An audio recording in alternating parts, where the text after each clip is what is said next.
जय जय श्री राधे, जय जय श्री कृष्णा। मित्रों, मैं महेश पाठक सीधाम वृंदावन से। हमारा यूट्यूब का चैनल ज्योतिष सेवा वृंदावन आपकी सेवा में नित्य नई जानकारी लेकर आता रहता है। उसी चैनल के माध्यम से मैं अपने सभी दर्शकों का स्वागत करता हूं। और आज की बात करते हैं सप्तम भाव की।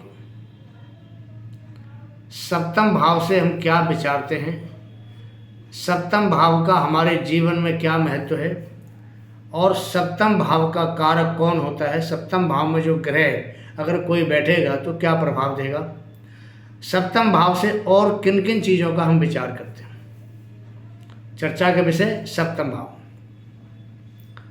तो सबसे पहले जो विचारणीय तथ्य होता है वो है सप्तम भाव से विवाह, पत्नी पत्नी का संबंध। सप्तम भाव से हम ये देखते हैं कि आपकी पत्नी कैसी होगी, आपका पति कैसा होगा, आपकी शादी किस दिशा में होगी, पत्नी कितनी पढ़ी लिखी होगी या पति कितना पढ़ा लिखा होगा, आचार विचार रंग रूप कद काठी कैसी होगी। और ये भी विचार करते हैं कि पति पत्नी की शादी समय से होगी या नहीं होगी। ये भी देखते हैं कि पति पत्नी का जो जीवन है वो कितना सुखमय बीतेगा, ग्रहों की स्थिति क्या है, कितना सुखमय जीवन पति पत्नी का रहने वाला है। इन्हीं सब बातों का विचार करने के लिए आज हम आपके सामने हैं।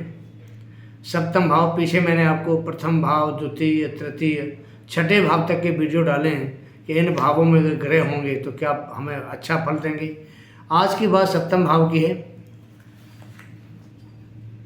सप्तम भाव से क्या क्या विचार करते हैं, पहले इस पे बात करते हैं। पति या पत्नी का स्थान, सप्तम भाव मेन जो सबसे मोस्ट इम्पोर्टेंट डिपार्टमेंट है ये सप्तम भाव, पति पत्नी का स्थान।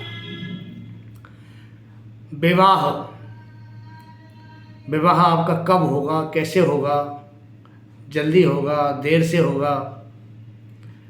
उसके बाद पति या पत्नी का आचार क्या है, विचार क्या है, व्यवहार क्या है। अगले विचार करते हैं स्त्री का सुख या पति का सुख आपको कैसा मिलेगा। कि ये जो भाव है पति पत्नी दोनों के लिए कॉमन भाव है। तो जो सुख मैं पति के लिए बात करता हूँ वो पत्नी के लिए भी बराबर का हिस्सा है। स्त्री का शरीर या पुरुष का शरीर कैसा होगा, मैथुन का भाव भी है, काम क्रीड़ा का भाव भी है, व्यभिचार का भी भाव कहते हैं इसको। शुक्र इस भाव का कारक होता है। स्त्री की कुंडली में शुक्र कारक है भाव का और बृहस्पति कारक होता है पति का। और आदमी की कुंडली में शुक्र कारक है सप्तम भाव का और शुक्र स्त्री का भी कारक होता है पति के लिए। तो इस प्रकार बृहस्पति और शुक्र दोनों का इस घर से विचार करते हैं और जो मेन कारक होता है शुक्र उसका भी से विचार करते हैं। सौभाग्य का भाव है, सौभाग्य का विचार करते हैं।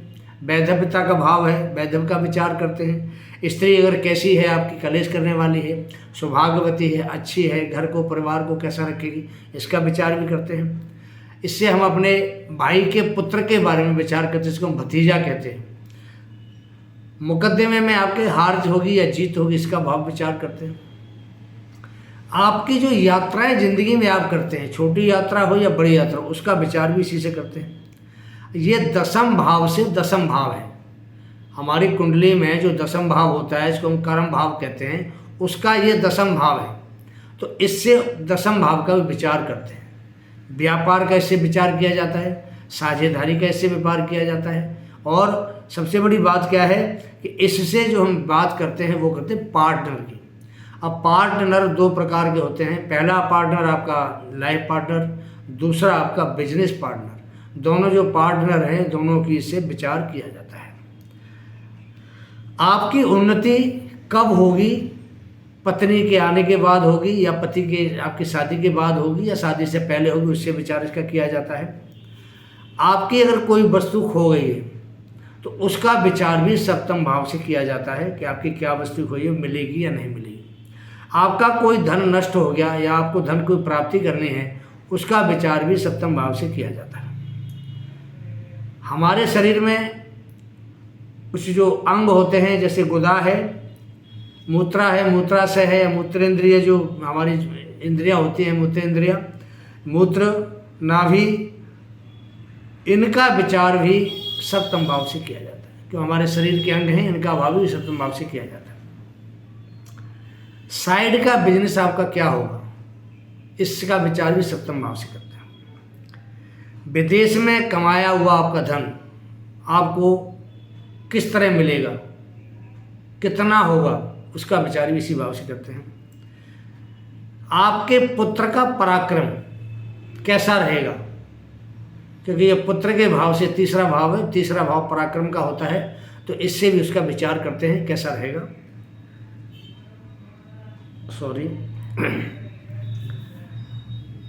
विवाह का संबंध आपका कैसा बनेगा, कैसा रहेगा। शादी कब होगी आपकी, वो भी इसी भाव से विचार करते हैं कि शादी की तारीख क्या होगी, कौन से महीने में आपका ब्याह होगा। दूसरे पुत्र का विचार भी इसी भाव से करते हैं,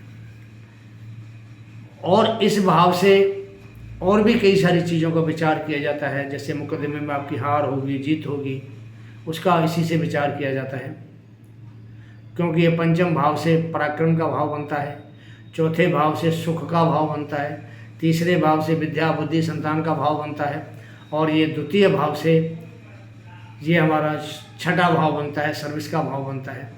और इसको अगर हम आठवें भाव से देखते हैं, ये हमारे खर्चे का भाव बनता है, विदेश यात्रा का भाव बनता है। भाग्य से इसकी तुलना करते हैं तो ये लाभ का भाव होता है, और अगर दसम भाव से इसकी तुलना करते हैं तो ये हमारा कर्म का भाव होता है, और 11वें भाव से तुलना करते हैं तो ये हमारा भाग्य का भाव होता है, और 12वें भाव से तुलना करते हैं तो ये हमारा अष्टम भाव होता है। तो मित्रों, इस प्रकार हमने सप्तम भाव का बहुत सारा विचारणीय तथ्य होते हैं इसमें। तो लेकिन मेन हम इसके जो बारे में बात करते हैं वो पति पत्नी के बारे में हमेशा बात करते हैं कि हमारे पति पत्नी का आपस में जो संबंध है वो कैसा रहे।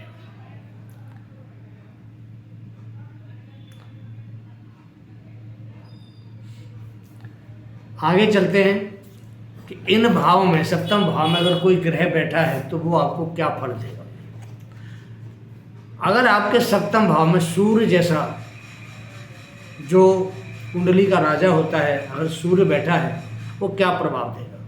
देखिए, कालचक्र कुंडली में सूर्य को सप्तम भाव में नीच का माना गया है, और नीच का जो सूर्य होता है वो थोड़ा सा ठीक नहीं होता। सूर्य यहाँ स्वराशि का हो, उच्च राशि का हो, या मित्र राशि का हो तो उसका परिणाम होता है अच्छा। लेकिन सूर्य का सप्तम भाव में बैठने का मतलब है कि शादी आपकी विलंब से होगी, शादी में आपकी में देर होगी, और शादी आपकी होगी विलंब से। पति पत्नी में विरोध रहेगा, ये सूर्य के बैठने का फल है। अपने आचरण से राज्य को ऐसा जो जातक है वो अपने विरुद्ध कर लेगा। यदि सूर्य बली हो, स्वग्रही हो, मित्र क्षेत्री हो, उच्च का हो, तो व्यापार और साझेदारी से ऐसे जातकों को लाभ होता है। ये बात बिल्कुल 100% सही है, क्योंकि व्यापार के लिए भाव मशहूर है, और सूर्य उच्च का हो, स्वराशि का हो, तो व्यापार के लिए बहुत ही उन्नत और बहुत ही उचित प्रभाव देने वाला।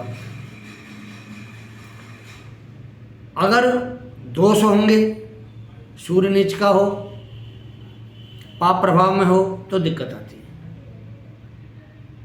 लंबी यात्रा का योग भी इसी भाव से बनता है, और जीवन साथी को कष्ट भी मिलता है अगर सूर्य आपका नीच होता है। मैं आपको एक चीज़ और बताना चाहता हूँ, और किसी का सूर्य नीच का तुला राशि का सप्तम भाव में बैठा हो और उसकी डिग्री कम हो, और लग्नेश के साथ अगर उसकी युति हो, तो उसकी पत्नी उससे पहले ऊपर पहुँचती है, पति का बाद में देहावसान होता है। बात करते हैं चंद्रमा की, कि चंद्रमा अगर सप्तम भाव में बैठा है तो वो आपके लिए क्या प्रभाव देगा। चंद्रमा सप्तम भाव में अगर किसी का बैठा होता है तो ऐसे जो जातक है ना, थोड़ा कामुक प्रवृत्ति का होता है, उसमें जो काम वासना थोड़ी ज़्यादा होती है, क्योंकि चंद्रमा स्वयं स्त्री ग्रह है और जो सप्तम भाव है उसका जो कारक है वो भी स्त्री ग्रह है, तो इसमें काम वासना ज़्यादा होना स्वाभाविक है। प्रेम विवाह हो सकता है। वह भ्रमणशील, मिष्टान प्रिय, अधिक बातचीत करने वाला, विदेश यात्रा ज़्यादा करने वाला और विदेश यात्रा से लाभ कमाने वाला होता है। पत्नी सुंदर होगी, ऐसा व्यक्ति नम्र होगा, मीठी वाणी बोलने वाला होगा, जिसका चंद्रमा सप्तम भाव में बैठा होता है। धनी होगा, रूपवान होगा, यशस्वी होता है ऐसा जातक। और सबसे बड़ी बात क्या है कि वो मशहूर होता है, विख्यात होता है। साझेदारी से लाभ कमाएगा। दूध का काम हो, पर्यटन का काम हो, होटल हो, कोई कोल्ड ड्रिंक वगैरह बेचने का काम हो, ऐसे कामों से उसको लाभ होता है। चंद्रमा अगर कृष्ण पक्ष का हो पंचमी के बाद, तो वो जो नीच का हो या शत्रु राशि का हो, तो जातक थोड़ा अस्त्र बुद्धि वाला होता है, व्यभिचारी होगा। और ऐसा जो जातक है उसके शत्रु बहुत होते हैं, दुश्मन बहुत होंगे उसके। ऐसे जातक को थोड़ा ज़िंदगी में कष्ट भी उठाना पड़ता है। और ऐसे जातक की जो शादी है थोड़ी सी लेट होती है, करीब 24-25 वर्ष के आसपास इसके विवाह का योग बनता है। मंगल की बात करते हैं। अगर किसी का मंगल सप्तम भाव में हो तो सबसे पहली बात उसका मांगलिक योग बनता है। मांगलिक योग प्रथम भाव, द्वितीय भाव, चतुर्थ भाव, सप्तम भाव, अष्टम भाव, द्वादश भाव, इन 6 भावों में अगर मंगल होगा तो जातक मांगलिक होता है। तो यहाँ बैठ कर के जातक मंगली बनता है। विवाह में देर होगी या कोई ना कोई बाधा अड़चन जरूर आएगी। उसका जो दाम्पत्य जीवन है सुख में नहीं रहेगा और शस्त्रों के प्रहार और पीड़ा उसको झेलनी पड़ेगी। ऐसे जो जातक है उसकी कई बार हार होती है। बेकार की चिंता उसको सताएगी दिमाग से। यात्रा में उसको कष्ट होगा। अगर ऐसा जातक पार्टनरशिप करता है किसी के साथ व्यापार में तो उसको नुकसान होता है। उसे 17वें वर्ष में अग्नि से भय होगा। स्वभाव में चिड़चिड़ापन, हठी होगा और थोड़ी सी क्रूरता उसके स्वभाव में जरूर होती है। अग्नि से उसको भय रहता है। स्वभाव में चिड़चिड़ापन जरूर रहेगा। मेष राशि का, वृश्चिक राशि का, मकर राशि का मंगल सप्तम भाव में विराजमान होता है तो जातक मांगलिक नहीं होता है। साहसी होगा, स्वतंत्रता प्रिय होगा, फ्री चाहेगा, दिमाग को किस तरह की दिक्कत परेशानी ना हो। आत्मविश्वास से युक्त होगा। ऐसे में उपरोक्त जो अशुभ फल हमने आपको बताए हैं वो घटना घटित नहीं होगी अगर मेष, वृश्चिक और मकर राशि का मंगल बैठा होगा। जातक सर्जन होगा, फौजदारी का वकील होगा या पुलिस या सेना का अधिकारी होगा। रोचक महापुरुष योग यहाँ बनता है। अगर मेष का, वृश्चिक का या मकर का बैठेगा तो रोचक महायोग बनेगा। तो शुभ फल की प्राप्ति ऐसे जातकों को होती है। अगर सप्तम भाव में बुध बैठा है तो बुध जातक को व्यावहारिक, मिलनसार बनाता है। ऐसा जातक धर्म को मानने वाला होता है, बुद्धिमान होता है और धनी कुल में इसकी शादी होती है। पैसे वाले घर में शादी होगी, ससुराल पैसे वाली होगी और व्यापार से लाभ कमाने वाला होता है। स्त्री इसकी बहुत ही विद्वान, इसको विदुषी कहा जाता है, विद्वान, समझदार, सुंदर और शिल्प कला को जानने वाली होगी। परंतु जातक काम क्रीड़ा में से पूर्णतः संतुष्ट करने में सफल नहीं होता है। वह कानून का ज्ञाता होगा, लेखन की क्षमता उत्तम होगी, गणितीय, ज्योतिष, वाणिज्य और शिल्प शास्त्र का मर्मज्ञ होगा। शिक्षक, पुस्तक विक्रेता, प्रकाशक, व्यापारी, क्लर्क, टाइपिस्ट, कंप्यूटर विशेषज्ञ या संचार संबंधी, आजकल जो मीडिया आप देख रहे हैं मीडिया संबंधी, ऐसे व्यापार से जुड़ा होगा। यदि स्वराशि, उच्च राशि का बुध अगर सप्तम भाव में होता है तो जातक भद्र महापुरुष योग का शुभ फल प्राप्त करता है, क्योंकि स्वग्रही बैठेगा तो भद्र महापुरुष नाम का योग बनता है जो कि जातक के लिए बहुत अच्छा होता है।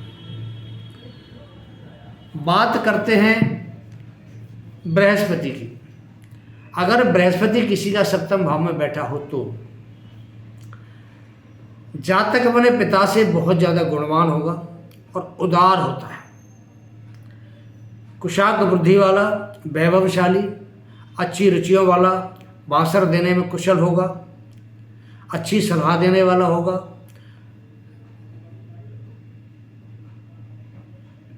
अच्छा शास्त्रों का अभ्यास करने वाला होगा, विनम्र होगा, मिठास युक्त उसकी वाणी होगी, सुंदर और गौरवर्ण पत्नी का उसको सुख प्राप्त होगा। ऐसी स्त्री जो है पतिव्रता मिलेगी, और पतिव्रता सुख प्रदान करने वाली ऐसी इसकी घरवाली होती है, पत्नी होती है इसकी। यदि स्वराशि, उच्च राशि या गुरु सप्तम भाव में हो तो हंस नामक जो महापुरुष योग बनता है उसका इसको पूर्ण फल प्राप्त होता है। कुछ मध्य आयु में इसकी प्रतिष्ठा में वृद्धि होती है। नीचस्थ गुरु के सप्तम भाव में स्थित होने से गृहस्थ सुख में इसको बाधा उत्पन्न होती है। ऐसा गुरु के होने से सप्तम भाव में होता है।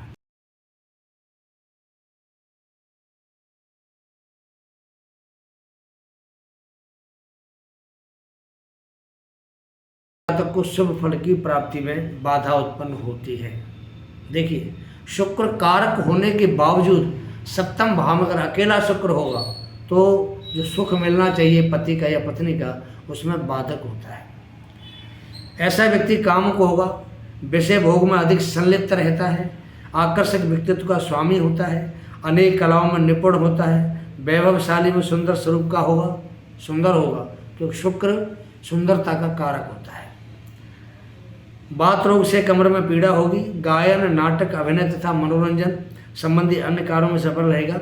यदि शुक्र सप्तम भाव में मंगल या शनि की राशि में होगा तो व्यभिचारी होता है। मंगल शनि से इसकी तुति नहीं बोलती साथ साथ। और वृष, तुला या मीन राशि का शुक्र सप्तम भाव में होगा तो मालव्य नामक योग बनाता है जो जातक को धन वैभव से संपन्न करता है। ये शुक्र का फल है। अकेला शुक्र होगा तो दाम्पत्य जीवन में कहीं न कहीं बाधा रहती है, सुख कम मिलता है। अब बात करते हैं शनि महाराज की कि शनि महाराज सप्तम में होगा तो क्या होगा। शनि सप्तम में होता है तो जातक के विवाह में बाधा आती है या देर में शादी होती है। पत्नी सुंदर नहीं मिलती है, मन सदा अस्थिर रहता है, उत्साहहीन, लोभी, आलसी, कृष्णदेह से युक्त, दुबला पतला, बहमी तथा नीच प्रकृति के लोगों के संपर्क में रहने वाला जातक होता है जिसका शनि सप्तम भाव में होता है। बहमी तथा नीच होगा। पत्नी अधिक उम्र की भी हो सकती है। यदि शनि स्वराशि, उच्च राशि का हो तो सस नामक योग का सुफल प्राप्त होता है। ऐसा व्यक्ति राजनायक, नेता, उच्चाधिकारी बनेगा। लोहा, सीमेंट, भवन निर्माण, कोयला खनन कार्यों से लाभ होगा और पश्चिम दिशा से उसको लाभ होता है। एक बात और बताना चाहते हैं यहाँ कि शनि सप्तम भाव में बैठता है तो वो उसको द्रग बलि कहते हैं शनि को। जब शनि को यहाँ द्रगबल प्राप्त होता है तो व्यापार करने में ऐसा जातक महारत हासिल करता है। व्यापार में शनि इसको बहुत ज़्यादा लाभ देता है। व्यापार में शनि इसको एक अच्छी प्लेटफार्म देता है काम करने के लिए। तो व्यापार के लिए शनि यहाँ ठीक है, लेकिन पति पत्नी के संबंध के लिए शनि यहाँ नुकसान करता है। स्वग्रही होगा तो लाभ देगा और शत्रु के घर में बैठा होगा तो दिक्कत करता है। राहु केतु की बात करते हैं। राहु केतु सप्तम भाव में स्थित हों तो जातक विजातीय स्त्री से विवाह करेगा, अपनी जाति से बाहर जाकर विवाह करता है। पत्नी को प्रजनन अंगों से संबंधित कोई रोग होगा। दाम्पत्य जीवन में बाधा आएगी, प्रवास में इसको कष्ट मिलेगा और ऐसे जातक को व्यापार में हानि मिलती है। राहु केतु से यहाँ थोड़ा प्रभाव ठीक नहीं होता है सप्तम भाव का। अब बात करते हैं अगर आपका सप्तम भाव पीड़ित है किसी भी प्रकार से तो आप उसको शुभ कैसे करें। तो सप्तम भाव को शुभ करने का तरीका बताते हैं। शुक्र इस भाव का कारक होता है। आप कुंडली में देखिए कि आपके शुक्र की स्थिति क्या है। अगर शुक्र कहीं पाप प्रभाव में है या शुक्र नीच का कहीं बैठा हुआ है, सप्तम भाव में बैठा है या किसी भी भाव में बैठा है, तो ऐसे शुक्र को शुभ करना बहुत जरूरी होता है। तो शुक्र को शुभ करने के लिए हमें क्या करना चाहिए। हम जो जल से स्नान करते हैं उस जल में हमको गुलाब जल जो आता है उसको डाल करके हमें नहाना चाहिए। सबसे बढ़िया उपाय है गुलाब जल डाल के आप जल के अंदर आप नहाइए और उसमें 3-4 चम्मच अगर आप दूध के डाल सकते हैं तो वो भी आपके लिए बहुत अच्छा है। शुक्र को शुभ करने के लिए आप दही का सेवन ज़्यादा करें, शुक्र शुभ होता है। और शुक्र को शुभ करने के लिए आप गौ माता की सेवा बहुत ज़रूरी है। आप गौ माता की सेवा करें तो गौ के शरीर में हमारे शास्त्रों में कहा है कि सभी देवताओं का वास होता है। अगर ये शुक्राचार्य गौ की सेवा करेंगे तो शुक्राचार्य के साथ साथ सभी देवता खुश होंगे। तो आपके जो दाम्पत्य जीवन में परेशानी है या बाधा है, रुकावट है, उन सबको दूर करके आपको दाम्पत्य जीवन का पूर्ण रूप से सुख देंगे। तो मित्रों, आपको सप्तम भाव के बारे में जो जानकारी दी आपको कैसी लगती है, अपनी राय दें, कमेंट करें। मैं काफ़ी समय के बाद आपके सामने रूबरू हाजिर हुआ हूँ। पीछे थोड़ा स्वास्थ्य सही नहीं होने की वजह से मैं रूबरू नहीं आ पाया, लेकिन अब आपको नियमित वीडियो इसी प्रकार से आपके सामने आएंगे। हमारा चैनल है ज्योतिष का, धर्म का, ज्ञान का, आध्यात्मिक का। तो जो दर्शक हमसे नए जुड़ रहे हैं, मेरा उनसे निवेदन है कि मेरे चैनल को सबसे पहले सब्सक्राइब करें, लाइक करें। अगर मेरा प्रोग्राम वीडियो मेरे पसंद आते हैं तो अपने जो इष्ट मित्र हैं उनको शेयर करें, ताकि जो लाभ आपको मिल रहा है वो आपके मित्रों को भी मिले। इसके साथ आपसे यही इजाज़त चाहते हैं इस प्रोग्राम को ख़त्म करने की। अगला वीडियो अष्टम भाव का लेके आपके सामने जल्द हाजिर होंगे।